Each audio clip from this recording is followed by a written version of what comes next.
Hey everybody, what's up and welcome back to today's video guys. And today guys, I'm going to be showing you how to update your WooCommerce in WordPress. This is a very simple thing to do, so make sure to watch this quick and easy video till the very end and follow my steps correctly so you can make sure this works the same for you and you can do this yourself. But yeah guys, let's get straight into it. So the first thing you want to do is to go ahead and open up the official WordPress website right here at wordpress.com if you're not already, and after opening it up you'll be greeted by this main page right here, which is the home page where in the upper right corner you can get started logging into your account. So go ahead and log into your account if you've not already, and after doing so successfully, at the left side screen you'll be able to see all the sections we can access, such as home, statistics, upgrades, and so on.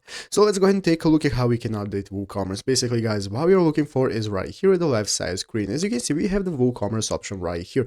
This is going to enable us to start a new store if you do not already have one, or you can go ahead and manage your store from the WooCommerce section right here in your dashboard. So if you already have a store, you can access from here. But guys, what we're looking for is the plugins section. You want to go into plugins by clicking the plugins option right here. This is going to give us a plugins marketplace preview right here, so you can see where we can find all the plugins we can use for our website. And what you want to search for is WooCommerce. So you just use the search bar right here, search for WooCommerce, and after doing so guys, you can see we have the WooCommerce plugin right here. So by opening it up, by clicking on it, it's going to open up WooCommerce, and what you can do guys is install the button right here. You will have an upgrade button, as you can see, to go ahead and upgrade your plugin. So if you've already installed it, you can just upgrade your plugin from here to the latest version. If it doesn't give you the option to install it and to upgrade it, then it's already updated to the latest version, and that's how to do it, and that's how easy it is to do so. So I hope this video was helpful. If it was, make sure to leave a like, subscribe to the channel. So thanks for watching,